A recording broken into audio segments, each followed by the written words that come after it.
레이저 리프팅 같은 거 할 때 마취한다고 마취했는데 사실 엄청 아프잖아요. 그러면 피부만 마취할 거면 왜 뭐하러 마취 크림을 발라요? 라고 할 수가 있는데, 사실 피부가 통증을 느끼는 강도는 가장 큰 기관에 속하거든요. 안녕하세요. 저는 스타트 채널의 한바른 원장입니다. 우리 성형외과에서 보톡스 맞을 때 혹은 필러 맞을 때 레이저 리프팅 같은 거 할 때 마취한다고 마취했는데 사실 엄청 아프잖아요. 통증 없이 시술 받는 방법에 대해서 알려드리도록 하겠습니다. 우리가 사실 보톡스 맞을 때도 마취 크림 바르는 것도 있고, 대부분 이제 성형외과에서 보톡스를 맞을 때는 기본적으로 아이스팩을 대거든요. 아이스팩을 대면 감각 자체가 좀 많이 무뎌져요. 그렇기 때문에 감각이 무뎌져서 내가 이 통증을 잘 못 느낀다 싶었을 때 보톡스 주사를 딱 맞게 되는데, 사실 잠깐 안 아플 뿐이지 보톡스가 들어갈 때는 그 느낌은 다 나고 굉장히 통증을 많이 느끼시는 경우가 많죠. 사실 필러 할 때도 마찬가지예요. 애교 필러나 혹은 입술 필러 같은 거 할 때도 굉장히 통증이 많이 지속되거든요. 사실 우리가 이제 마취 크림 같은 것들 많이 바르잖아요. 우리 시술 같은 것들 하기 전에 마취 크림 바르고 한 30분 정도 계속 기다렸다가 시술 받아요. 그럼 마취 크림 받았으니까 안 아파야 정상일 것 같은데 시술 받을 때 엄청나게 아프단 말이죠. 사실 그 이유에 대해서 오늘 말씀을 드리려고 해요. 자, 우리가 성형외과에서 크게 하는 마취 종류가 여러 가지가 있는데, 첫 번째로는 일단 아까 얘기했던 아이스팩 같은 것들, 간단한 거.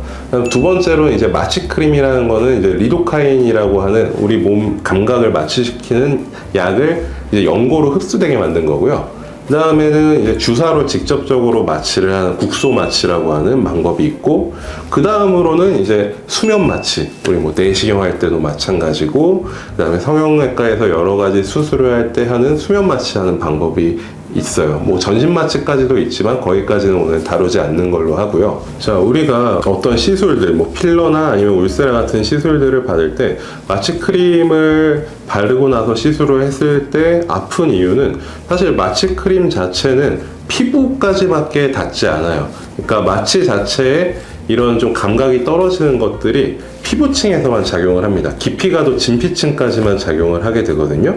근데 우리가 울세라 혹은 필러 같은 것들이 피부층에서만 이루어지는 시술들이 아니라 대부분 진피층 혹은 그 진피보다 더 깊은 층에서 시술들이 이루어지기 때문에 일단 마취 자체의 깊이가 더 깊은 층까지 닿지가 않아서 아픈 거라고 보시면 되겠습니다. 자, 그렇기 때문에 우리가 그러면 피부만 마취할 거면 왜 뭐하러 마취 크림을 발라요? 라고 할 수가 있는데, 사실 피부가 통증을 느끼는 강도는 가장 큰 기관에 속하거든요. 그렇기 때문에 피부라도 좀 덜 아파야 통증 자체가 줄어들기 때문에 이제 마취 크림 같은 것으로 이제 피부를 마취한다고 보시면 될 것 같고요. 이제 두 번째로는 더 안 아프게 하는 방법에는 사실 아까 얘기했던 주사 마취 방법이 있겠죠. 예를 들어서 팔자 쪽에 필러를 시술한다든지 할 때는 팔자 부분에 이제 주사 마취를 통해서 안 아프게 해놓고 필러 시술을 하기도 하거든요. 다만 이제 이런 경우에는 리프팅 레이저 같은 얼굴 전체에 작용하는 시술을 하기에 주사로 다 그 부분을 마취하기에는 무리가 있어요.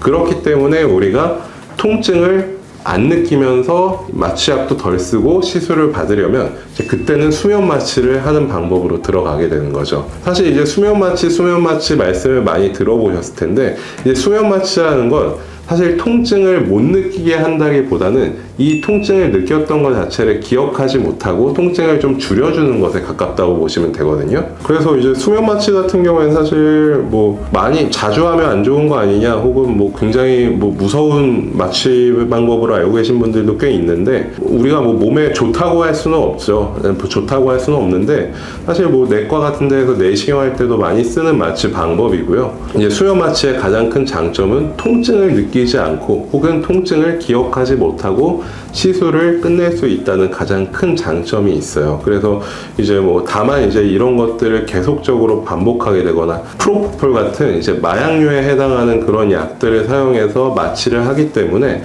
중독 같은 이슈도 생길 수가 있어서 사실 자주 사용되는 건 권장되지 않아요. 그렇기 때문에 우리가 다시 원래대로 돌아가서 그래도 최대한 덜 아프게 하는 방법들이 마취 연고를 이용한 방법이라고 생각을 하시면 될 것 같아요.